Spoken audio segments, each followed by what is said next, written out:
नमस्कार मैत्रिणींनो, मी प्रियंका रंगोली आर्ट गॅलरीमध्ये आपल्या सगळ्यांचं स्वागत करते आणि मी माझ्या चॅनलमध्ये परत एक नवीन व्हिडिओ घेऊन आलेली आहे। अक्षय तृतीया रांगोळी अक्षय तृतीयेच्या दिवशी काढायला सुंदर अशी कलश रांगोळी आहे।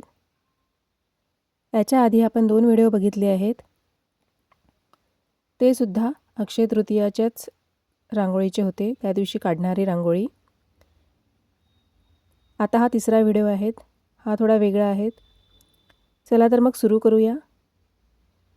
अक्षय तृतीयेच्या दिवशी आपण आपल्या घरात दरवाजासमोर रांगोळी काढतो, तेव्हा काही अशा रांगोळी आहेत की त्यांचं महत्त्व त्या दिवशी असते। तेव्हा आज आपण जे कलश रांगोळी काढत आहेत, त्या रांगोळीला आता आपण सुरुवात करूया। ही रांगोळी 4 ते 4 थेंबापासून मी तयार केलेली आहे। सगळ्यात पहिल्यांदा मी 4 ते 4 असे थेंब काढून घेतले। त्यानंतर सगळ्यात खाली जे 4 डॉट्स आहेत, त्या डॉट्सला आडव्या लाईनमध्ये जॉईन केलं। त्याच्यानंतर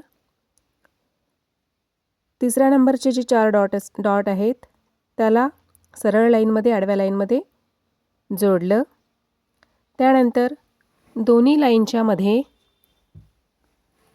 2 तिरप्या लाईन घेतल्या आणि कलशाचा आकार तयार केला। त्यानंतर तिसरी लाईन आणि चौथी लाईन, जी वरची लाईन आहे आणि त्याच्या खालची जी दुसरी लाईन आहे, त्या लाईनला 2-2 थेंबांनी तिरप्या लाईनमध्ये जोडलं। त्यानंतर त्याला थोडासा पानाचा शेप दिला, त्या डॉटला डॉट लावून पानाचा शेप दिला आणि सगळ्यात वरच्या डॉटला मी 2 जे डॉट आहेत तिथून नारळाचा आकार घेतला। बघा, ही रांगोळी मी थेंबाच्या साहाय्याने तयार केली आहे। त्यानंतर जो कलश आपण तयार केला, त्याच्यामध्ये मी थोडासा ब्राऊन रेड शेड बॉर्डरला मी टाकून घेतला आहे। त्यानंतर दुसरा शेड घेतला आहे, दुसरा लेयर ऑरेंज कलरचा घेतला आहे, ऑरेंज येलो कलरचा, आणि मग मध्ये मी येलो कलर टाकला आहे। त्यानंतर त्या कलशाच्या मध्ये स्वस्तिक दिला आहे। स्वस्तिक हे शुभ मानले जाते। आपण कोणत्याही ठिकाणी जेव्हा पूजा करतो, तेव्हा कलशाची स्थापना केल्यानंतर त्यामध्ये कलशावर आपण स्वस्तिक काढतो कुंकवानी। त्याचाच स्वस्तिक मी सुद्धा काढला आहे आणि स्वस्तिकच्या 4ही मध्ये डॉट दिलेले आहेत। त्यानंतर जो नारळ आहे, त्याला मी ब्राऊन कलर घेतला आणि नारळाच्या आकारामध्ये तो ब्राऊन कलर मी टाकून घेतला। त्यानंतर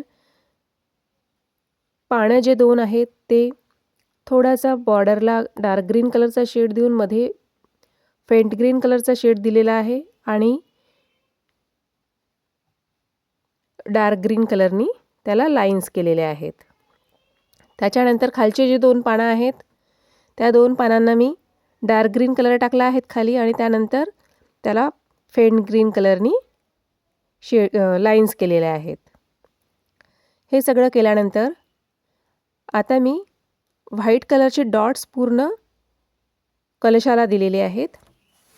छोटे छोटे डॉट्स मी असं करून कलशाला पूर्ण व्हाईट कलरचे डॉट्स दिलेले आहेत। बघा किती सुंदर दिसत आहे तो कलश आता। त्यानंतर कलशाला डॉट दिल्यानंतर मी नारळाला सुद्धा डॉट्स करून घेतलेले आहेत। बघा, पूर्ण नारळाला डॉट्स करून घेतले आहेत। आपण कलश रांगोळी ही जी काढली आहे, ही डॉटनी काढलेली आहे आणि जी मागे काढली होती ती सिंपल रांगोळी आहे, ती धन कलश आहेत। आणि पूजेच्या ठिकाणी कलशाला फार महत्त्व असते, तेव्हा रांगोळीसुद्धा आपण कलशाचीच काढली आहेत। त्यानंतर मध्ये मी व्हाईट कलरचं फ्लॉवर दिलं आहे। त्या नारळाला कलशाला वाहलेलं व्हाईट कलरचं फ्लॉवर आहेत, त्याच्यामध्ये थोडासा ऑरेंज कलरचा डॉट टाकला आहे।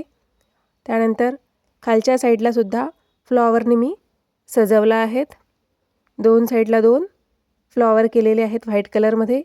त्याच्यामध्ये थोडासा शेड दिलेला आहे ऑरेंज कलरचा आणि रेड कलरचा, पिंक कलरचा।